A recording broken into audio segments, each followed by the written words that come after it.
Let's talk about Cole Beasley for a second. I know his numbers aren't otherworldly by any means, although last year he did nearly have 1,000 yards, but as a whole, he's been a pretty consistent 500 to 800 yard guy, but I still feel like his talent is better than that. And a lot of what I like about him is the fact that he can win in zone and he can win in man. And there's just a lot to like about his tape, so let's get into it. Let's start off with this play. It's going to be zone coverage, and what's going to happen for Beasley is he's going to kind of sit into just the gap and coverage over the middle. But what's interesting about this play, I think, is the fact that, okay, it's a 3rd down and 22. So it's going to be difficult for them to find a way to get this first down. Also worth mentioning, just the point in the game this is at, it's a 4-point game with 3 minutes and 20 seconds left, so really kind of crucial that they get the first down right here, or at least get close to it. And I think on this play, you're going to see 2 main things that Beasley does really well, and so let's just get into it. So watch how right when this play starts, you're going to see his patience once he gets to that gap in coverage, how he kind of slows down, waits for the ball, but then watch how once he catches it, he's able to catch and turn very well. He actually got the first down there. It's one of those weird things where against zone coverage, a lot of times it feels kind of simple, but, he found the spot where he had to get to, and he did a great job of making the catch and then turning around quickly, falling forward and picking up more yards. And that's something that has a lot of value. And I think, a lot of people will say, Cole Beasley, he's just a slot receiver, who cares? Well, and my kind of point is that when you're getting a 23-yard completion, who cares if it's outside the numbers or inside the numbers? You're still going to move the ball forward either way. It doesn't really make a difference to me. And then you have something like this. We got to talk about his route running. His route running is very good. So on this play, it's going to be zone coverage again. And the way this play is designed to work is that you have the Buffalo receiver, who is the plus receiver on this play. He's the one who's closest to the sideline. He's just going to be running deep. And the whole point of this is, since the Rams are playing playing cover 3 right here, the point of this play is that basically you hope that a defensive back goes further deep who's going to stay with him, and then Beasley can kind of just run right behind him, but just a little bit later, and there will be no one in that area. That's how this works. And so watch how right when this play starts, you see Beasley kind of very slowly get to his spot, doing a good job of kind of just, patiently getting over there.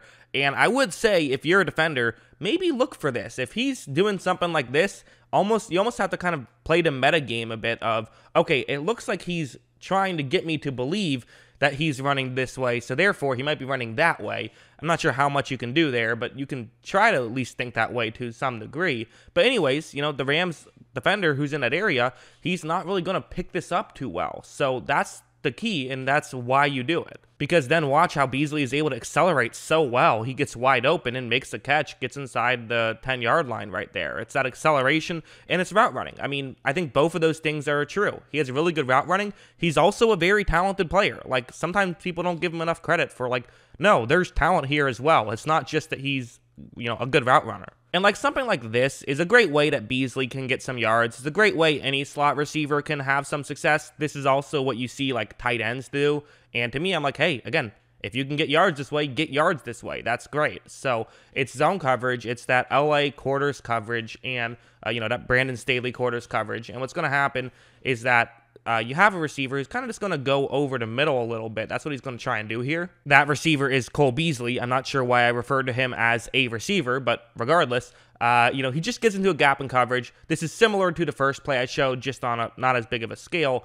But again, the main thing I'm going to want you to watch once I start this play is going to be how well he just turns and accelerates. Watch. Gets to the gap in coverage. Wasn't that difficult. Kind of a good footwork move. But then also how he is able to, once he makes the grab, get those yards after the catch. That's a huge thing that he brings to the table, is he turns 8-yard gains into 16-yard gains. And having a guy like that, that's really valuable. It truly is. And then we can go over to something like this, because it's not just those types of plays. It's also that he can win against man. He's very good against man. That's another thing that I like about him, is no matter what coverage you're going up against, Beasley's going to find a way to make it work. Beasley's someone who, he can get yards no matter the game, no matter the situation. He'll find a way to get some yards, and that's a key thing about him. So it's man coverage, and you have 2 receivers who are running deeper. Beasley runs to the outside. That's how this play works. And again, it's going to be more about footwork on this play than anything else. Watch, right when this play starts, gets to the outside and then just makes that cut, and he's able to get wide open. He does pick up 9 yards right there. So again, it's nothing crazy. He's not picking up like 100 yards, but at the same time, if you're Josh Allen and you have a receiver who you can just go 9 yards, 9 yards, 9 yards, you'll take that, almost every time. Like, that's a great tool to have in your toolbox, and it's a huge reason why the Bills offense can be very effective, because like, you're not going to double team Cole Beasley, especially not when he's next to Diggs, but at the same time, well, now that means that Beasley can get open with pretty good consistency. And like, watch, here's another play, because I am talking about Beasley as he is a possession receiver. His career yards per catch is just 10.7. That's very much on the low end, because that's what he does. He's a possession receiver. He's the guy you go to on 3rd down and 4 a lot of times, but he is someone who is capable of making a bigger play as well. This is an example where it's man coverage, cover 2 play. You see the route that he's running on the screen, and watch how right when this play starts, one thing you're gonna notice is, again, gets sort of to the outside, and so now at this point the Cardinal defender is in a bit of a bind, right? He basically he has to make sure that if Beasley does like run an out or run and go, he can cover that. Obviously, we know that's not what Beasley is doing. However, if it is, that's a real concern. Beasley also notices this, and so watch what he's going to do. Watch that move, and then he gets back to the inside, allowing him to get significantly open. Josh Allen makes the throw. So again, if you want to talk about a safety blanket, typically it's tight ends and slot receivers. That's your safety blanket.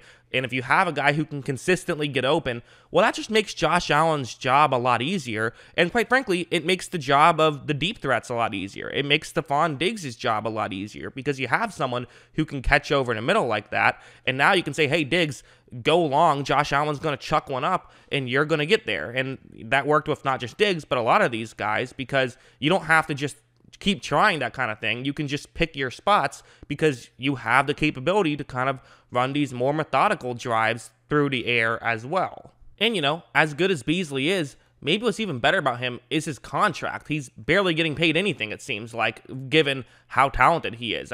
He's only got a 4-year, $29 million deal. That's just a $7 million cap hit. And I know it's like, oh, well, he's a slot receiver. Well, he's a damn good one, and he should probably be getting paid more. Like, this is tremendous value, having a guy like Cole Beasley on your roster who can, be a guy who can consistently get open, nearly get 1,000 yards, and be getting $7 million.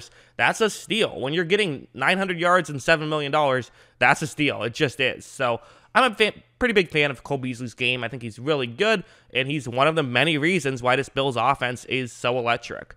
That's what I think. What do you guys think? Let me know in the comments below. What are your thoughts on Cole Beasley? Do you agree with me that he is very underrated? Always love hearing from you. And of course, as always, thanks for watching.